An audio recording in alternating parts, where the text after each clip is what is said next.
GS Jupiter में आप सभी का स्वागत है।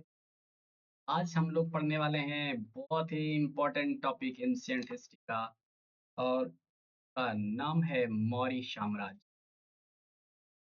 मौर्य साम्राज्य ना सिर्फ चंद्रगुप्त मौर्य के साथ बल्कि बिंदुसार और अशोक बाकी महत्वपूर्ण मौर्य साम्राज्य से संबंधित तथ्यों को जाएंगे नहीं तक बने रहेंगे। बहुत इंपॉर्टेंट टॉपिक यहाँ में हैं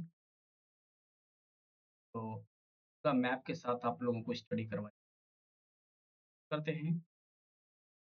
मौर्य साम्राज्य की स्थापना किसने किया? मौर्य साम्राज्य के संस्थापक कौन है? मौर्य राजवंश की स्थापना चंद्रगुप्त मौर्य ने किया। मौर्य साम्राज्य की स्थापना किसने किया है? चंद्रगुप्त। अब चंद्रगुप्त मौर्य, पहले तो मौर्य साम्राज्य में आप चंद्रगुप्त मौर्य जिसने स्थापना किया, फिर बिंदुसार और अशोक, तीन के बारे में हम लोग देखेंगे। बिंदुसार इसका बेटा था, इसका बेटा होता है अशोक, अशोका द ग्रेट के नाम से। हाँ, तो मौर्य साम्राज्य का संस्थापक कौन हो गया? चंद्रगुप्त मौर्य। और ये जो चंद्रगुप्त मौर्य थे, अलग अलग इतिहासकार इसके वंश की अलग अलग व्याख्या करते हैं। ब्राह्मण ग्रंथ जहाँ पे वो शूद्र से उत्पन्न माना जाता है, वहीं पे बौद्ध ग्रंथ जो है चंद्रगुप्त मौर्य को क्षत्रिय वंश का माना। और फिर इसका जो साम्राज्य है, इसका साम्राज्य विस्तार में चंद्रगुप्त मौर्य का जो गुरु है चाणक्य, जो कि विष्णुगुप्त या कौटिल्य के नाम से जाना जाता है, काफी ज्यादा महत्वपूर्ण करता है। का साम्राज्य विस्तार देखते हैं। साम्राज्य विस्तार बहुत बहुत दूर तक इसका था। अभी हम लोगों ने देखा छठी शताब्दी ईसा पूर्व में महाजन पद का काल। महाजन पद का काल जो हम लोगों ने देखा, हम लोगों ने क्या देखा कि एक छोटा सा जो है क्षेत्र है और उस पर लोग शासन कर रहे हैं, राजा शासन। लेकिन पूरे इंडिया लेवल पर जो शासन करने वाला, जिसको अखंड भारत की संकल्पना है, ये आपका मिलेगा चंद्रगुप्त मौर्य के समय। का विस्तार ईरान तक नहीं, ईरान से, ईरान जो है था इसका। थोड़ा मैप देख लेते क्या का तुम। चंद्रगुप्त, ये है आप चंद्रगुप्त। चंद्रगुप्त मौर्य आप देख रहे हैं, ये दक्षिणा पद को छोड़ दिया जाए, इसके बेटे ने इसको कवर किया था, बिंदुसार ने। और ये इतना, ये दक्षिणा पद छोड़ के, कलिंगा छोड़ के और दक्षिण, ये बोला आपका जो ये कलर देख रहे हैं, यही है चंद्रगुप्त। यहाँ से शुरू करते करते करते देख रहे हैं। और इसके बाद इसका विस्तार दक्षिणापथ की तरफ होता है, इसका बेटा बिंदुसार के समय। और कलिंग को जीता है फिर अशोक। ये वाला सेक्शन रह जाता है, यानी कि अशोका के समय में आप देखेंगे ये भी हो जाता है, ये भी हो जाता है और ये भी। लेकिन लगभग लगभग आपका पूरा भारत, इधर अफगानिस्तान नहीं, इधर पूरा ये वाला क्षेत्र जो है आपका साम्राज्य चंद्रगुप्त, ये मौर्य साम्राज्य के अंतर्गत। चलिए हम लोग अभी देखें, ईरान से इसका मिलती है इसकी सीमा, किसकी? मौर्य साम्राज्य। अब मौर्य साम्राज्य के बारे में जो महत्वपूर्ण जानकारी मिल रही है वो हम लोग, एक किताब है बहुत ही इंपॉर्टेंट, मुद्रा राक्षस। ये विशाख दत्त का है मुद्रा राक्षस। में चंद्रगुप्त को नंदराज का पुत्र वृषल, वृषल मतलब निम्न कुल से जन्म लिया हुआ, नंदराज का पुत्र कुलहीन कहा गया, मतलब अच्छे कुल में नहीं पैदा। हुंडीराज ने मुद्रा राक्षस पर टीका लिखी। मुद्रा राक्षस पर टीका, टीका एक ऐसा पुस्तक होता है जो कि किसी महत्वपूर्ण या फिर जो दुर्बोध है, जिसकी जानकारी आसान नहीं है लेना, उसको पढ़ करके समझ, तो उसको आसान करने के लिए उसी पुस्तक का जो एक तरह से अच्छी भाषा में, साधारण भाषा में जो पुस्तक लिखी जाती है, उसी को टीका बोला जाता है। हुंडीराज ने मुद्रा राक्षस पर टीका लिखी। ये मुद्रा राक्षस बहुत इंपॉर्टेंट है। ये है विशाख दत्त का। विशाख दत्त का जो है और इम्पोर्टेंट जो है 2 रचना है, देवी चंद्रगुप्त और अभिसारिका वंचितक। ये देवी चंद्रगुप्तम कभी-कभी पूछ लिया जाता है, लेकिन मुद्रा राक्षस सबसे इम्पोर्टेंट है विशाख दत्ता का। तो इसके इससे जो है हमें मौर्य साम्राज्य की जानकारी मिलती है। फिर है क्षेमेंद्र का बृहत कथा मंजरी और सोमदेव का कथा सरित सागर। ये दोनों पुस्तक इससे चंद्रगुप्त की शूद्र उत्पत्ति का विवरण मिलता है कि चंद्रगुप्त जो है शूद्र से पैदाइश, ठीक है। बृहत कथा मंजरी और कथा सरित सागर, ठीक है, ये ब्राह्मण ग्रंथ है। बृहत कथा मंजरी और कथा सरित सागर, इसमें चंद्रगुप्त मौर्य को शूद्र से उत्पन्न बताया गया है। मुद्रा राक्षस भी बताया गया है कि ये वृषल है, कुलहीन है, नंदराज का पुत्र है। ने भी इसको विशाख दत्त ने भी मुद्रा राक्षस में इसका वर्णन किया है चंद्रगुप्त मौर्य का कि कुलहीन का मतलब निम्न कुल में पैदाइश माना है। अब आ जाइए कि महाबोधि वंश, ये बौद्ध ग्रंथ है, अभी मैंने बताया। ये जो है राजकुल से संबंधित यानी क्षत्रिय कुल से संबंधित माना जाता है बौद्ध ग्रंथ में। और बोला जाता है कि यूपी में जो है आपका एक जगह है, ये मौर्य नगर में ही उत्पन्न इसको माना जाता है। और इस तरह से उत्तर प्रदेश का एक क्षत्रिय कुल में पैदाइश माना जाता है के अनुसार बौद्ध ग्रंथ के अनुसार। बौद्ध ग्रंथ कौन है? महाबोधि वंश। एक है परिशिष्ट पर्वन, हेमचंद्र का है परिशिष्ट पर्वन। इसमें चंद्रगुप्त को मयूर पोष ग्राम के मुखिया पुत्री का पुत्र बनाया गया है। कुल मिलाकर आप इतना याद ना रख सकें, लेकिन ये तो जानना जरूरी है कि विशाख दत्त जो है मुद्रा राक्षस लिखा है, बहुत इंपॉर्टेंट है। ये क्षेमेंद्र का बृहत कथा मंजरी बहुत इंपॉर्टेंट है। कथा सरित सागर सोमदेव का बहुत इंपॉर्टेंट है। ये दोनों इसको शूद्र की उत्पत्ति मानते हैं। वहीं बौद्ध ग्रंथ इसको जो है बोला जाता है कि ये क्षत्रिय कुल के थे, राजकुल के थे। और एक परिशिष्ट पर्वन जो कि हेमचंद्र का है, इसको बोला जाता है कि मयूर पोष।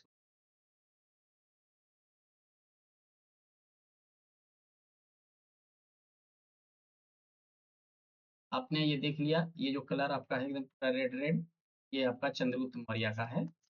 ये बहुत दूर से अफगानिस्तान है। इतना लंबा एरिया जो है खंड भारत, इतनी मगध का जो ये परचम है, देखिए इतना बड़ा परचम जो है पूरा का पूरा सब सैंधव क्षेत्र से नहीं, पूरा का पूरा ये क्या जो है ना आपका चंद्रगुप्त मौर्य ने इसका विस्तार किया था। इतने बड़े शासक पहली बार 6 शताब्दी ईसा पूर्व में छोटे छोटे आप देख रहे हैं महाजनपद था, लेकिन सबको command and control Chandragupta Maurya की सहायता से।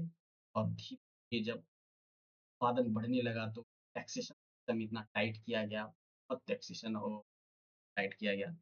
उसके बाद प्रशासन को काफ़ी ज़्यादा सुदृढ़ किया गया। के बाद इतना ज़्यादा विस्तार होता है, पहली बार अखंड ना चंद्रगुप्त मौर्य यहाँ से बार-बार आता है। एरिया आप देख लीजिए, ये जो दक्षिणापथ है कहा जाता है कि इसको जो है जीतने का श्रेय इसी के बेटा को जाता है, यानी कि उसने इसको और बढ़ा दिया। और ये कलिंगा बचा था, ये कलिंगा को अशोका ने जो है जीता, उसके तो हृदय इसका काफ़ी कत्लेआम हुआ था, काफ़ी उड़ीसा कलिंगा। चलिए आगे बढ़ते हैं हम लोग। तो ये देख रहे हैं ना दक्षिणापथ आपका territory gain by the Bindusara, यहाँ पे पढ़िए देखिए। टेरिटरी गेन्ड बाय बिंदुसारा, बिंदु इसकी मौर्य के चंद्रगुप्त मौर्य के तो 93 से 268 बीसी में इसने दक्षिणापथ को जीता। वाला पार्ट तो आपने पहले ही देख लिया किसने, पिताजी ने जीता। अच्छा, दक्षिण का कई बार पूछ लिया जाता है, तो आप लोग इस मैप से ध्यान देना। एक जो है केरला था, सत्यपुत्र केरला का ये है, ये हो गया आपका चोल हो गया, ये पांड्य हो गया, नहीं केरला पुत्र सत्यपुत्र केरला वाला ये है, केरला पुत्र सत्यपुत्र केरला पुत्र। ये सत्यपुत्र केरला पुत्र, इधर चोला हो गया, इधर पांड्या हो गया। इतना को किसी ने नहीं जीता। ये दक्षिण दक्षिण भारत थे, ठीक है। कलिंगा को किसने जीता था? तो अशोका ने जीता था। ये अशोका में सबसे बड़ा विस्तार आपका है, यहाँ पे लिखा हुआ अशोकाज एम्पायर ना। में पूरा आप देखेंगे कि पूरा इधर जो है ईरान से सीमा मिल रही है। सबसे ज्यादा विस्तार पूछे आप पूछा जाएगा तो अशोका के समय, अशोका दी ग्रेट, अशोक महान, है ना? ये आपको समझ में आ गया होगा कि चंद्रगुप्त ने जो है चंद्रगुप्त मौर्य ने यहाँ तक किया था, आगे बढ़ाया था। दक्षिणापथ को ने जीता और कलिंगा को किसी को अशोक। आगे बढ़ते हैं, अभी बहुत सारा चीज़ करना है, आप लोग कहीं जाएँगे नहीं, वीडियो तक के अंत तक बने रहेंगे, बहुत ही इम्पोर्टेंट। अभी मज़ा आने वाला है, देखिए बहुत सारा आपको यहाँ पे मिलेगा, फैक्ट्स जो एग्ज़ाम में पूछे जाते हैं। फैक्ट। अब यूनानी विवरण के अनुसार देखते हैं, यहाँ से खूब पूछा जाता है कि चंद्रगुप्त मौर्य को दूसरा नाम क्या है? सेंड्रोकोटस। ये सेंड्रोकोटस उपनाम सब जानते हैं। अब कभी पूछ लिया जाए, ये नाम जो है, ये यूनानी नाम है सेंड्रोकोटस। तो इस सेंड्रोकोटस की पहचान चंद्रगुप्त मौर्य से सबसे पहले किसने किया था? तो उसका नाम है William Jones. Sir William Jones ने इसकी पहचान की, अच्छा वही आदमी है, कौन? चंद्रगुप्त मौर्य, क्या? सेंड्रोकोटस। और ये नाम यूनानी नाम है। अब ये नाम दिया किसने? तो एपियन प्लूटार्क ने एंड्रोकोटस, जस्टिन स्ट्रोबो ने सेंड्रोकोटस कहा। ये सब यूनानी इतिहासकार हैं। जस्टिन स्ट्रोबो और एरियन ने क्या कहा? सेंड्रोकोटस। और एपियन और प्लूटार्क ने क्या? एंड्रोकोटस। तो एंड्रोकोटस भी कौन थे? यही थे, लेकिन ये एपियन और प्लूटार्क के अनुसार। अब थोड़ा सा अंदर जाइएगा, हाई लेवल का, तो यहाँ से प्रश्न है। बाकी ये जो है बीपीएससी से नीचे वाला जो है एग्जाम, उसमें इसकी पूछने की संभावना कम है कि किसके द्वारा इसको सेंड्रोकोटस, किसके द्वारा एंड्रोकोटस कहा जाता है। थोड़ा सा लेवल बढ़ाइएगा तो जस्टिन स्टोबोएरियन, ये सब सारा इतिहासकार हैं, कहाँ के? यूनान के। ने इसको सेंड्रोकोटस कहा, और एपियन और प्लूटार्क ने। तो प्लूटार्क और जस्टिन ने चंद्रगुप्त और सिकंदर महान की भेंट का उल्लेख किया है। जस्टिन और चंद्रगुप्त, इतना इंपॉर्टेंट, इतना जानना जरूरी नहीं। आइए आते हैं सैन्य उपलब्धियों पे। 305 ईसा पूर्व में चंद्रगुप्त मौर्य ने सिकंदर के सेनापति सेल्यूकस निकेटर को परास्त किया। ये थल सेनापति, सिकंदर के थल सेनापति कौन थे? सेल्यूकस। जल सेनापति कौन थे? किया जाता है जल सेनापति, इसकी चर्चा और से जी मैंने किया था मैं पिछले, जब सिकंदर और ये ईरानी आक्रमण मैंने पढ़ाया था। जल सेनापति के बारे में बताया। नियारकस का दोस्त भी था ये नियारकस, और इसको बोला था कि आप भारत से लेकर के वहाँ जो है दजला फरात तक जाके देखिए, कौन महासागर है, बड़ी नाम सुने हैं। इसी बारे में जो है नियारकस को ही भेजा था पता करने के लिए कौन कौन है ना। सेल्यूकस निकेटर जो है यहीं पे रह गया था पश्चिमी उत्तर भारत में। फिर किसकी सेना से लड़ा था? डायरेक्ट तो चंद्रगुप्त से लड़ा था, नंद वंश का अंतिम शासक धनानंद लड़ा था किससे? सिकंदर महान से। चंद्रगुप्त ने जो है ना, जो सिकंदर महान का सेनापति था, से लड़ा था सेल्यूकस निकेटर, इसको हराया भी था। ठीक है, परास्त किया था, देखिए परास्त किया। और उसके बाद क्या था, इसको 500 हाथी भी दिया था चंद्रगुप्त ने। क्यों? क्योंकि हमारी सेना के पास काफी ज्यादा हाथी थे, और इसी वजह से ये काफी भड़कदार सेना मानी जाती थी चंद्रगुप्त।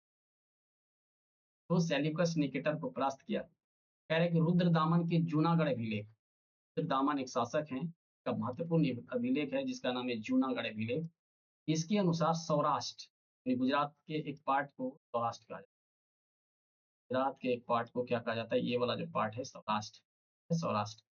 तो सौराष्ट्र पर चंद्रगुप्त का शासन प्रमाणित होता है। ये किससे? रुद्रदामन के जूनागढ़ अभिलेख। जूनागढ़ भी आपका यही गुजरात में ही है। रुद्रदामन के जूनागढ़ अभिलेख से स्पष्ट होता है सौराष्ट्र, ये वाला जो पार्ट सौराष्ट्र है, इस पर जो है चंद्रगुप्त मौर्य का शासन था। ये कहाँ से प्रमाणित होता है? जूनागढ़ अभिलेख से। जूनागढ़ अभिलेख किस शासक का है? रुद्रदामन का है। जूनागढ़ कहाँ है? गुजरात में है। सौराष्ट्र कहाँ है? गुजरात में है। जूनागढ़ जगह हुआ, सौराष्ट्र ये पूरा इलाका हुआ, गुजरात का ये वाला पार्ट। यहाँ पे जो है रुद्रदामन के जूनागढ़ अभिलेख से स्पष्ट होता है कि चंद्रगुप्त यहाँ पे एक विदेशी इतिहासकार हैं जिसका नाम है विसेंट स्मिथ। इसके अनुसार हिंदू कुश पर्वत भारत की वैज्ञानिक सीमा थी। हिंदू कुश पर्वत वही जो अफगानिस्तान में है, क्योंकि अफगानिस्तान में हिंदू कुश पर्वत, ये कह रहा है कि भारत की वैज्ञानिक सीमा थी। मतलब इधर जो है आइए तो भारत, इधर जाइए तो भारत से बाहर हिंदू कुश पर्वत पर हम लोग दर्रा पढ़ चुके हैं, चर्चा दर्रा। अब आते हैं कि इतना ये जो सेंड्रोकोटस अर्थात आपका चंद्रगुप्त मौर्य, इतना बड़ा जो शासक था, मौर्य वंश का स्थापना किया, अपने साम्राज्य को इतना बड़ा फैलाया, मगध में जो है मगध का परचम लहराया, ताकि ईरान की सीमा तक टच करवा दिया। इसमें सबसे बड़ा जो हाथ था, वो व्यक्ति था चाणक्य। इसके बारे में कुछ जानते हैं चाणक्य? इसका दूसरा नाम कौटिल्य है और विष्णुगुप्त है और इसका जो एक किताब है, महत्वपूर्ण किताब अर्थशास्त्र है। भले ही ये अर्थशास्त्र है, लेकिन इसका जो फ़ोकस है, तत्कालीन राजनीति पर फ़ोकस है। ध्यान दीजिएगा, ये पूछ लिया जाता है कि ये किस पर जो है फ़ोकस है, तो राजनीति पर। हालाँकि अर्थशास्त्र के बारे में भी बताया गया है, अर्थव्यवस्था का भी ज़िक्र है, लेकिन ये राजनीतिक पुस्तक है अर्थशास्त्र।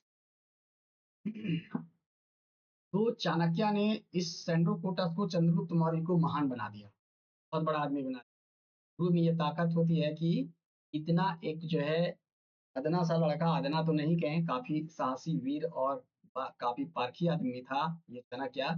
ने एक साहसी वीर को उठाता है और ये जो चाणक्य थे, आपका तक्षशिला का ये क्या थे, प्राध्यापक थे, प्रोफेसर थे। तो तक्षशिला यूनिवर्सिटी से चाणक्य ने जो है ज्ञान प्राप्त किया था और वहीं पे जाके फिर प्रोफेसर बनते हैं। और इस चंद्रगुप्त ने तो कहा जाता है कि अपमानित किया था धनानंद ने, इसी से बदला लेने के लिए एक ऐसे शख्स को चुनता है जो कि वो पूरे अखंड भारत को जो है भारत को अखंड भारत बना सकता है। चंद्रगुप्त चंद्रगुप्त मौर्य। तो विष्णुगुप्त के बारे में, कौटिल्य के बारे में या चाणक्य के बारे में, तीनों एक ही आदमी है, याद रखिएगा। चाणक्य कहिए, कौटिल्य कहिए, विष्णुगुप्त कहिए, ये एक ही व्यक्ति हैं। और ये महान व्यक्ति जो है चंद्रगुप्त मौर्य को देश का एक बड़ा शासक बनाता है और अर्थशास्त्र इसके बारे में समझ। तो इसका परिचय क्या है? तो ऋषि चाणक्य, चाणक्य के पुत्र होने के कारण चाणक्य कहलाए। पुराणों ने इसे श्रेष्ठ ब्राह्मण कहा है। अर्थशास्त्र, कौटिल्य द्वारा रचित अर्थशास्त्र राजनीति शास्त्र का यह है ना अद्वितीय ग्रंथ है। इसकी तुलना मैकियावेली के द प्रिंस से की जाती है। मैकियावेली की पुस्तक है द प्रिंस, इससे तुलना की जाती है किसकी? अर्थशास्त्र की। काफी फेमस है द प्रिंस। उसी तरह से अर्थशास्त्र भी काफी फेमस है। याद रखिएगा, किसने लिखा है? तो चाणक्य ने लिखा है या कौटिल्य ने लिखा है अर्थशास्त्र। और इस अर्थशास्त्र में जो है एक काफी ज्यादा तत्कालीन जो है राजनीति, तत्कालीन जो है समाज, इस सब का वर्णन है। ये राजनीतिक शास्त्र की अद्वितीय पुस्तक है।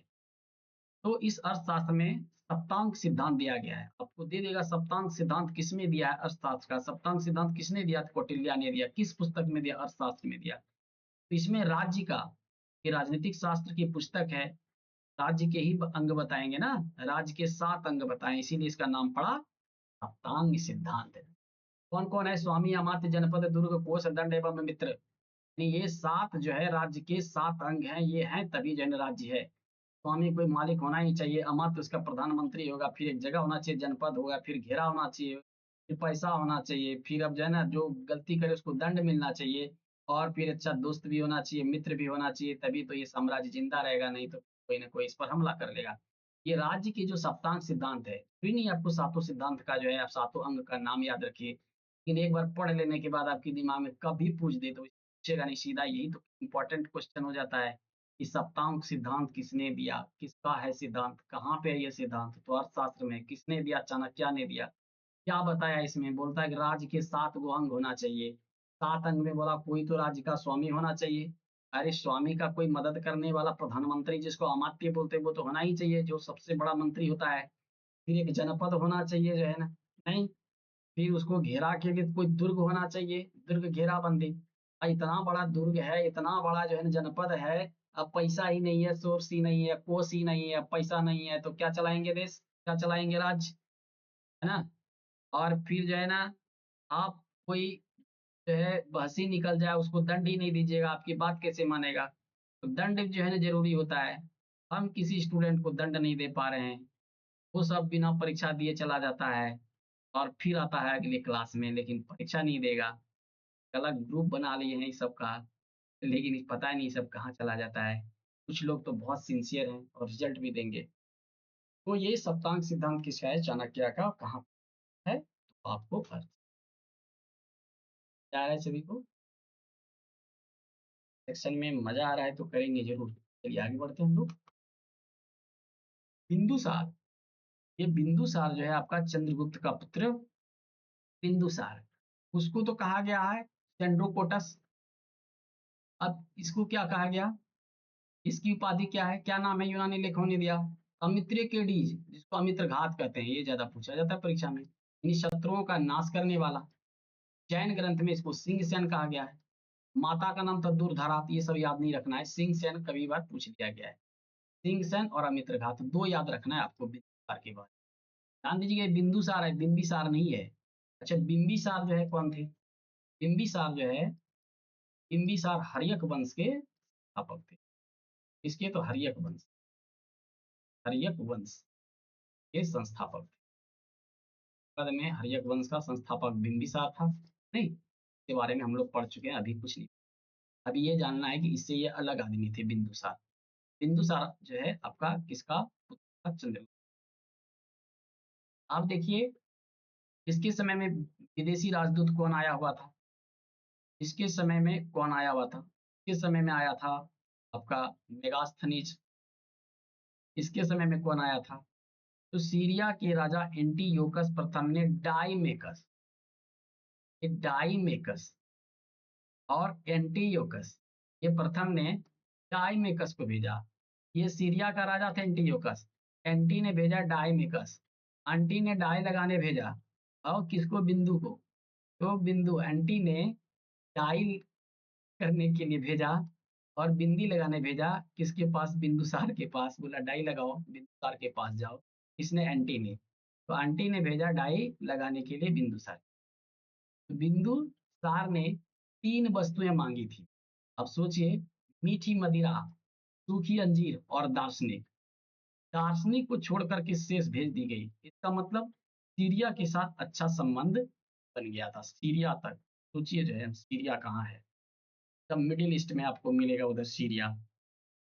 यहाँ तक कि मिस्र के राजा टॉलमी द्वितीय फिलाडेल्फस ने डायनोसियस, तो डाइमेकस डायनोसियस, डाइमेकस आपका सीरिया के राजा एंटीयोकस ने भेजा था इसके दरबार में। वहीं मिस्र के राजा टॉलमी द्वितीय ने फिलाडेल्फा, टॉलमी द्वितीय फिलाडेल्फस ने डायनोसियस नामक राजदूत भेजा। तो डाइमेकस और डायनोसियस दोनों याद रखिएगा, किसके समय में आया था? बिंदुसार के समय में आया था। और तक्षशिला विद्रोह, तक्षशिला में विद्रोह हो गया था। तक्षशिला समझ रहे हैं, तक्षशिला जो है यहाँ पे विद्रोह हुआ था। उसी विद्रोह को दबाने के लिए बिंदुसार ने अपने पुत्र अशोका को भेजा। इस समय राजकुमार थे, तो अपने बेटा को भेजा, जाओ तक्षशिला में विद्रोह हो गया, थोड़ा जाके दबा दो, विद्रोह को जो है शांत करो। बिंदुसार ने अशोका को भेजा था, याद रखिए। तो कौन कौन से जो है विदेशी राजदूत आए थे बिंदुसार के समय में? डायमेकस डायनोसियस, डायमेकस डायनोसियस याद रखना। डायमेकस एंटीयोकस प्रथम ने भेजा, सीरिया का नरेश था, और टॉलमी द्वितीय फिलाडेल्फस ने डायनोसियस को भेजा। और इसका नाम अमित्रघात और सिंघसेन, ये दो याद रखना है। ठीक है, सीरिया के नरेश ने भेजा था, सीरिया के नरेश ने भेजा था सूखी अंजीर और मीठी चा। ये दार्शनिक नहीं भेजा। आगे बढ़ते हैं हम लोग। अब आ जाइए महान अशोका एवं ये धर्म के। अशोका का राज्याभिषेक कब होता है? 273 ईसा पूर्व में गद्दी पर बैठते हैं, और 269 ईसा पूर्व में इसका राज्याभिषेक है। गद्दी पर बैठना और राज्याभिषेक, जब चंदन टीका लग गया तो राज्याभिषेक हुआ, उस दिन आ जाता है कि ये राजा बन गए। गद्दी पर खाली बैठ लेने से कुछ नहीं हुआ, जब तक उसका प्रॉपर जो है, तब क्या कहते हैं उसको, सारा प्रोसेस के साथ नहीं बैठेंगे तब तक उसका शासक नहीं माना गया। राज्याभिषेक 269 ईसा पूर्व। हाँ? इसकी पूर्व अवंती का उपराजा था, वाइसराय था, अवंती राजधानी उज्जैनी थी। अवंती आपने देखा है, ये वाला जो सेक्शन था यहाँ पे, नहीं महाजनपद में हम लोग पढ़े थे अवंती। तो अवंती का उपराजा था, इससे पूर्व यानी कि राजा बनने से पहले 269 ईसा पूर्व से पहले वो अवंती का जो है क्या था? वाइसराय राजा था। अब इसकी उपाधियां भी याद रखना, सबकी उपाधियां देख लिया आपने। बिंदुसार को क्या कहा गया? तो अमित्रघात कहा गया। चंद्रगुप्त मौर्य को क्या कहा गया? चंद्रगुप्त मौर्य को सेंड्रोकोटस कहा गया। इनकी भी उपाधियां देवानाम प्रियदर्शी, पाली शब्द है देवानाम प्रियदर्शी, प्रिय को प्रिय कहते हैं, प्रिय पाली में इसको प्रिय को प्रिय कहते हैं। दस्सी मतलब दर्शी होता है, दर्शी, दर्शी को ये पाली में रेप होता है, ये नहीं होता है क्या। और तालब सो तो कहीं नहीं मिलेगा पाली में, कहीं भी देख लीजिए। ये हमेशा दंत स्व मिलेगा, मूर्धन स्व भी नहीं होता पाली में, समझ गए। देवा नाम पिय, प्रिय नहीं पिय, ये पाली वर्ड है। ये देवा नाम पियदर्शी, या देवा नाम प्रिय, या देवा नाम प्रियदर्शी। सिर्फ प्रियदर्शी भी आपको कहीं कहीं मिलेगा, प्रियदर्शी जिसको पियदर्शी, यानी देवताओं में भी ये प्रिय थे। प्रियदर्शी जिसको पियदर्शी कहते हैं, है ना, इसको देवानाम देवताओं में, प्रियदर्शी मतलब प्रियदर्शी थे, इतनी बड़ी उपाधि थी इसकी। और पुराणों में अशोक वर्धन, पुराणों में अशोक वर्धन, ठीक है, तो ये इनकी उपाधियां थी। देवानाम प्रियदर्शी, बौद्ध ग्रंथ अभिलेखों में तो मिला है देवानाम प्रियदर्शी, खूब पूछा जाता है, फर्क ही पूछा। और इसका बहुत ही इंपॉर्टेंट कलिंगा अभियान था, जिसको इसके दादा ने नहीं जीत पाया, ना पप्पा जीत पाए। तो राज्याभिषेक जो हुआ था 69 में, इसके 8वें वर्ष में, 8 घटा दो तो 69 में तो हो जाता है 261 ईसा पूर्व। ये 8वें वर्ष, ये भी पूछ लेता है कि राज्याभिषेक के कितवें वर्ष कलिंग युद्ध लड़ा था, तो 8वें वर्ष। क्या ईस्वी में लड़ा था, 261 ईसा। राज्याभिषेक कब हुआ था अशोका के, 269 ईसा। नाम क्या था, देवानाम प्रियदर्शी या देवानाम प्रिय या प्रियदर्शी। और पुराणों में अशोक वर्धन। तो कलिंगा युद्ध कब लड़ा, तो राज्याभिषेक 8वें वर्ष। राज्याभिषेक कब हुआ, 269 बीसी में। और 8वें वर्ष कौन सा ईस्वी आ गया, तो 69 में 8 घटाओ 261 ईसा पूर्व। कौन सा युद्ध लड़ा, कलिंगा। कलिंगा कहाँ है, कलिंगा आपका उड़ीसा को कहा जाता है, कलिंगा है। कलिंगा नरेश, यहाँ पे खारवेल भी था। खारवेल कहाँ का नरेश था, कलिंगा था। अभी आपने रुद्रदामन पढ़ा, कहाँ का था, तो जूनागढ़ का था, यानी गुजरात का जूनागढ़ अभी। और ये खारवेल जो है आपका कहाँ है, तो उड़ीसा का। तो कलिंग युद्ध, कलिंग को नहीं जीत पाया था दोनों, दादा ने ना पिताजी ने। और कलिंग युद्ध को जीता भी, इसमें काफी ज्यादा कत्लेआम हुआ था, ठीक है। और इसका विवरण जो है आपको, इसका जो शिलालेख है, पत्थर पर लेख लिखा गया है, शिला मतलब पत्थर होता है। तो 13वें शिलालेख में, इसमें कितने कैवें शिलालेख, 13वें शिलालेख में कलिंग युद्ध का वर्णन है। VVI है, यहाँ से कर लेना है। कलिंग युद्ध राज्याभिषेक के केमे 8वें वर्ष का 261 ईसा पूर्व में, केमे अभिलेख में, तो 13वें शिलालेख में इस चीज का वर्णन है। तो धम्म यात्राएं, धम्म मतलब होता है धर्म, धर्म मतलब नैतिकता से संबंधित है। ये बौद्ध धर्म को अपना लेते कलिंग युद्ध के बाद। कलिंग युद्ध के बाद बोला कि अब युद्ध नहीं करना है, इतना ज्यादा कत्लेआम किया गया था। ये हृदय इसका परिवर्तित हो जाता है।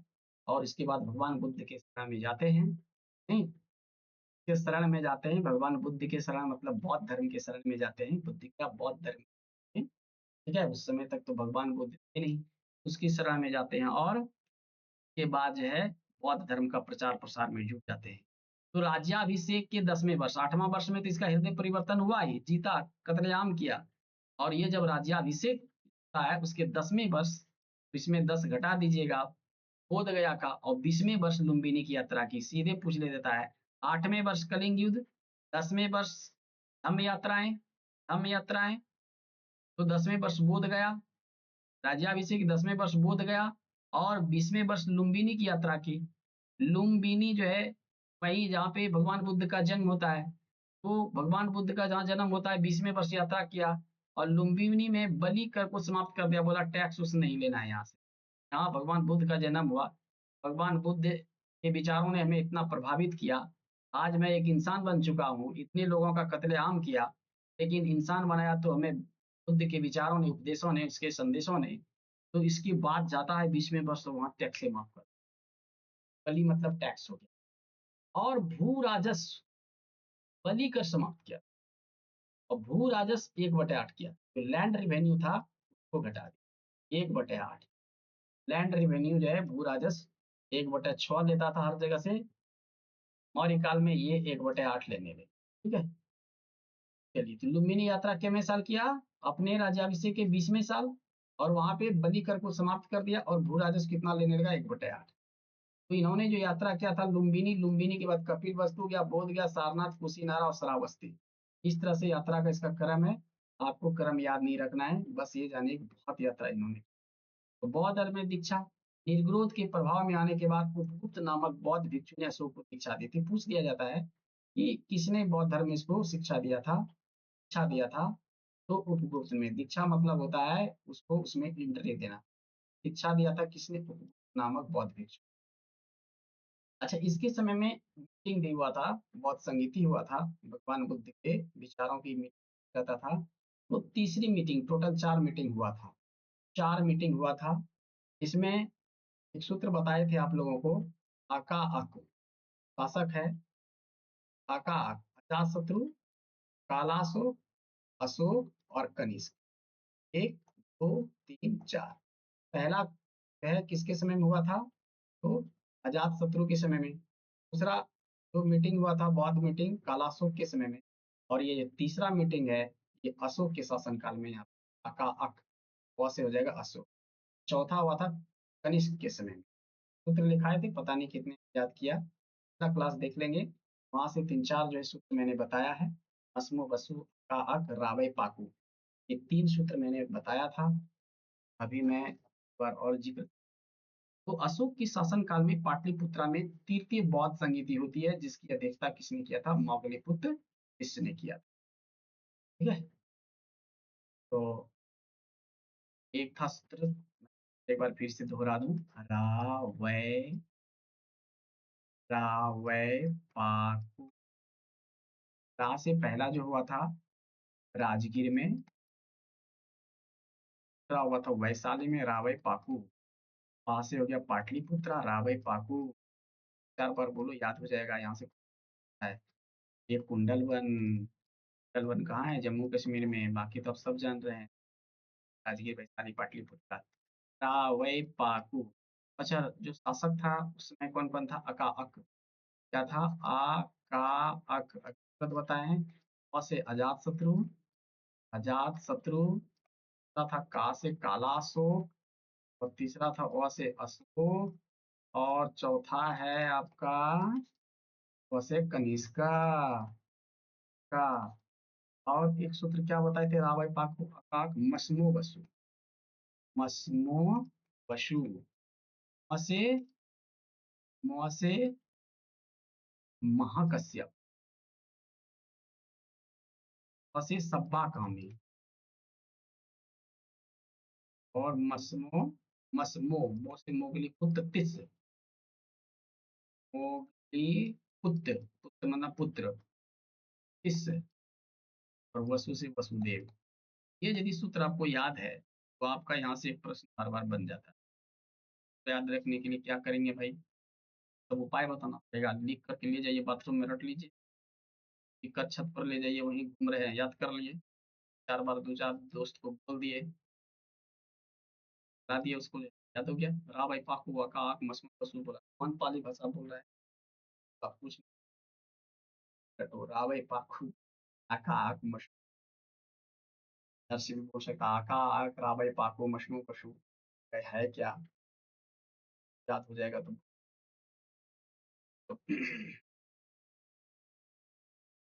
तो अशोका के अभिलेख एवं लिपियां, अभिलेख,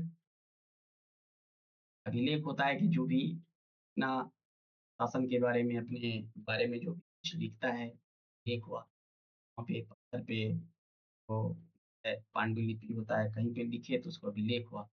लिपि जो तो लिपि से बनी है,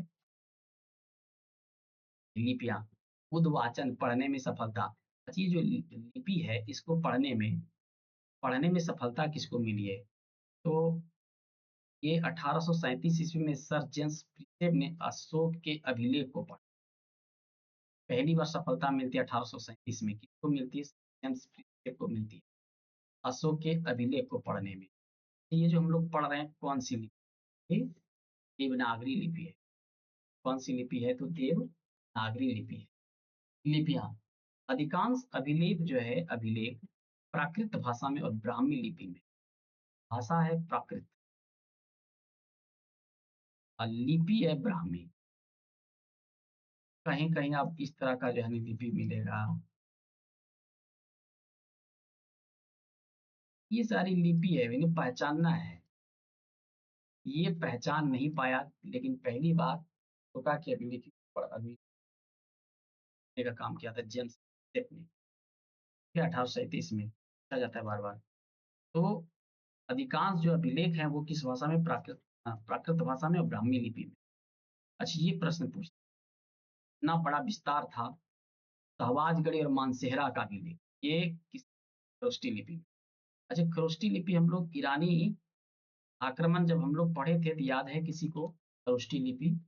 खरोष्टी लिपि हमने कहाँ से सीखा? ईरान से सीखा। ये दाएं से बाएं होता है।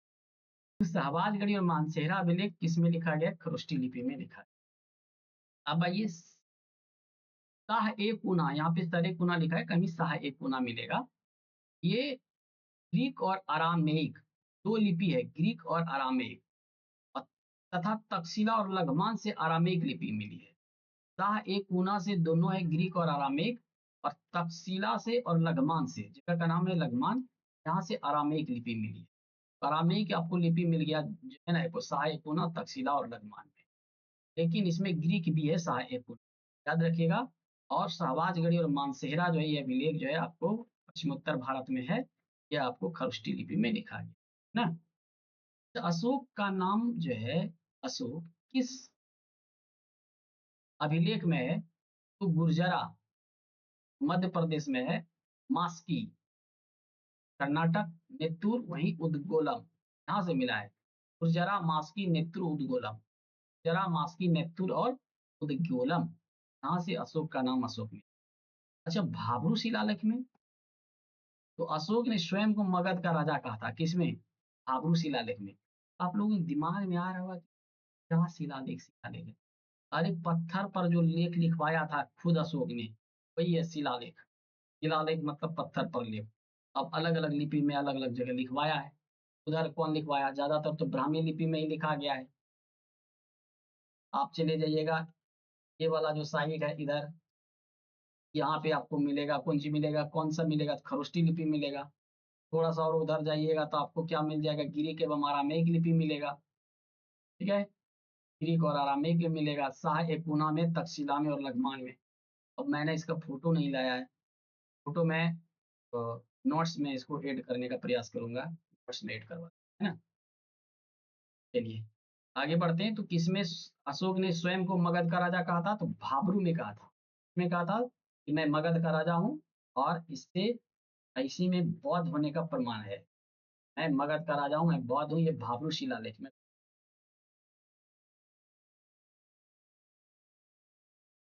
अब प्रशासनिक एवं प्रांतीय व्यवस्थाएं, प्रांतीय विभाजन चार भागों में, उत्तरापथ, अवंती, कलिंगा और जो है आपका दक्षिणापथ। तो उत्तरापथ की राजधानी कहाँ है? तो तक्षशिला है। अवंती की राजधानी उज्जैनी है। कलिंग जो है आपका जो उड़ीसा वाला सेक्शन है, इधर वाला यहाँ पे, यहाँ की राजधानी तोसली है।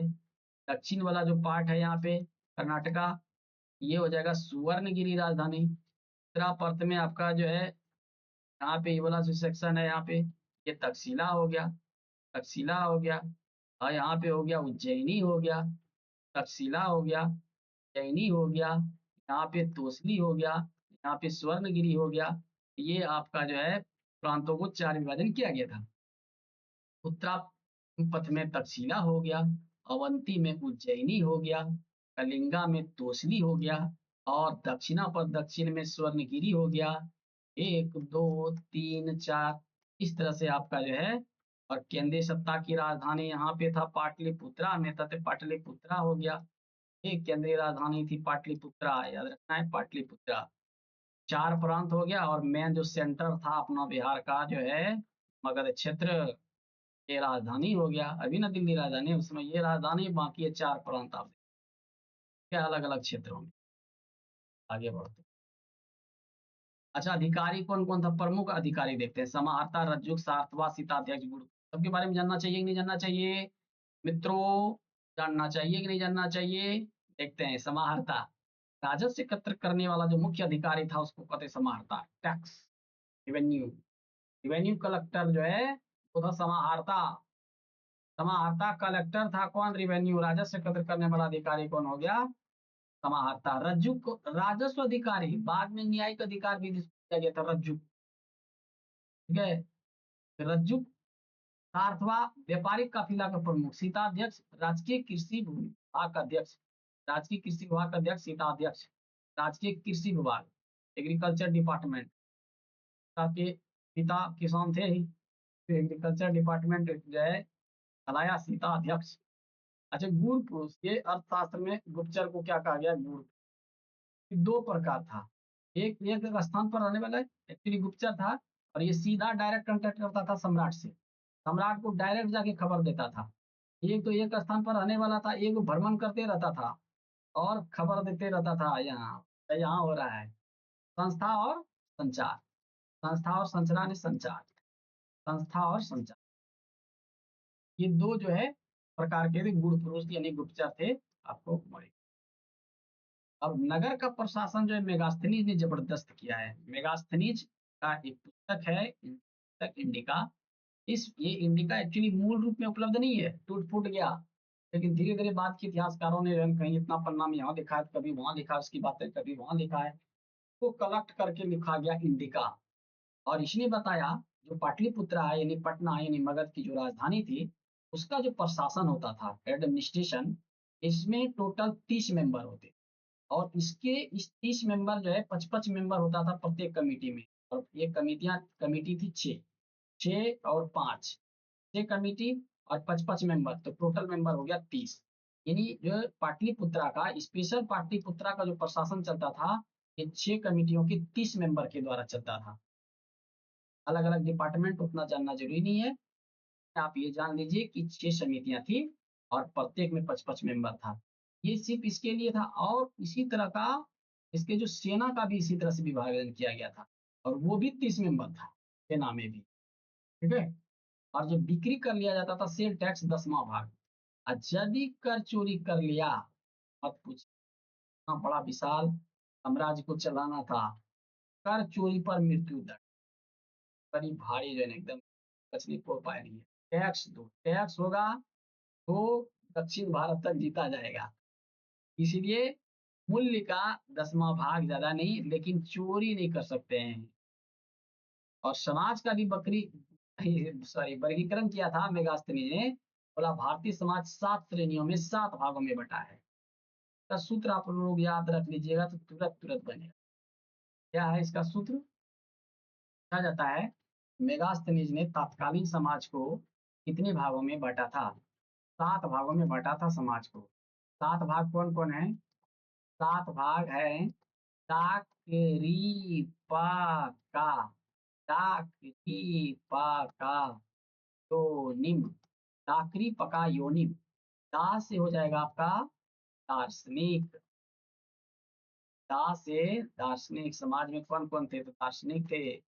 कृ से कृषक, कृषक या अहीर, कृषक को ही क्या कहा गया? अहीर, तो नहीं कहा, अलग से कहा। प से हो जाएगा पशुपालक, इसको कहा गया है। ता क्री पका, का से कारीगर, तो पशुपालक को क्या कहा गया? अहीर। और का से हो जाएगा कारीगर, बाद योनिम, यो से हो जाएगा योद्धा, जिसको सेना भी कहते हैं, तो ये सेना। और उसके बाद नी से हो जाएगा निरीक्षक। तो इसने जो गुण पुरुष कहा था ना, ये निरीक्षक कहा जाता है, इंस्पेक्टर। पूरे डायरेक्ट इंस्पेक्शन करता था, हर जगह जाके डायरेक्ट खबर मिलता था सम्राट को, ये निरीक्षक थे। ये निरीक्षक हो गया, इसको क्या कहते थे? इंस्पेक्टर। हैं, गाँव से बोलता है इंस्पेक्टर आ गया, इंस्पेक्टर नहीं है actually, क्या है? इंस्पेक्टर। ये निरीक्षक हो गया। उसके बाद मुआ से बना मंत्री, मंत्री को सभासद भी कहते थे, सभासद। ये समाज को 7 भागों में इन्होंने बांट करके देखा।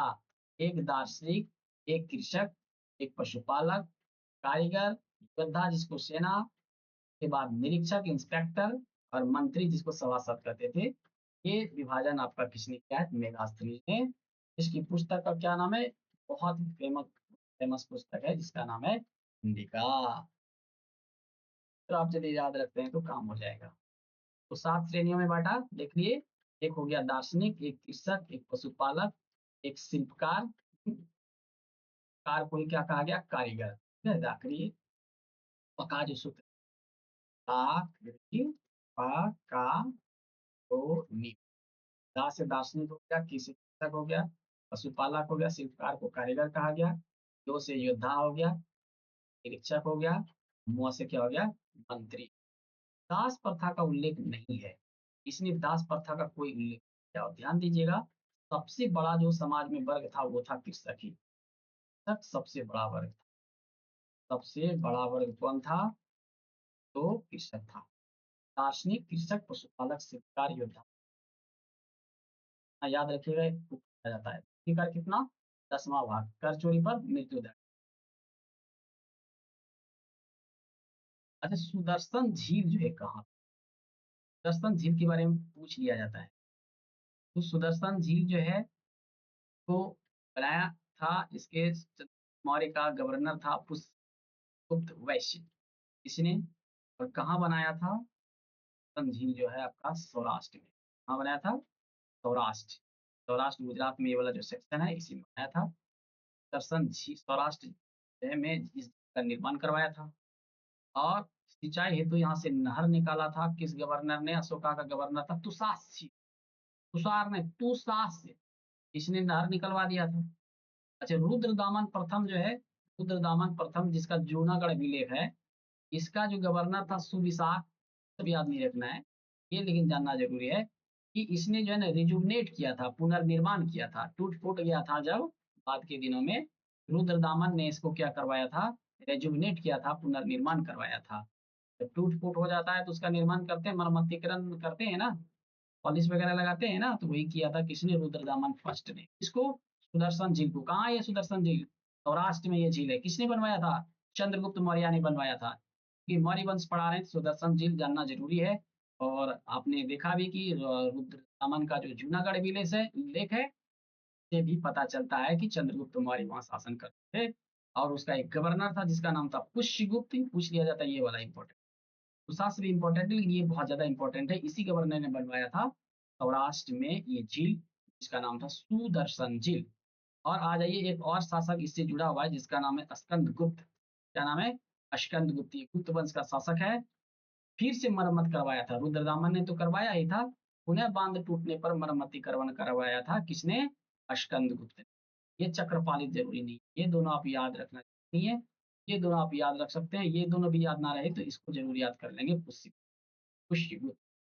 है ना? चलिए, फिर आपने देख लिया, बड़ा मजा आया होगा। तो लास्ट वन, मौर्यकालीन कला, स्थापत्य एवं अंतिम शासक। यहां से देखिए कुछ प्रश्न बनते हैं। मौर्यकालीन कला, स्थापत्य एवं अंतिम शासक। सारनाथ स्तंभ, ये वाराणसी में है। कहाँ पे है? वाराणसी में, बनारस। यहाँ पे अशोक द्वारा निर्मित, शीर्ष पर 4 सिंह, भारत का राष्ट्रीय प्रतीक, सारनाथ स्तंभ बहुत ही फेमस है। जो भारत का राष्ट्रीय प्रतीक है सारनाथ स्तंभ, यहाँ पे शीर्ष पर 4 सिंह को दिखाया गया है। अच्छा, इसके यहाँ पे आप लोग जो है राष्ट्रीय प्रतीक देख चुके होंगे कहीं। तो ये अशोक द्वारा ही निर्मित था सारनाथ स्तंभ।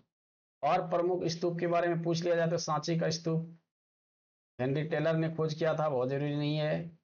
ये कहाँ, ये जानना जरूरी है। सांची स्तूप मध्य प्रदेश में, भरूच मध्य प्रदेश में, अमरावती आंध्र प्रदेश में, एक धमेक है सारनाथ में, धमेक स्तूप।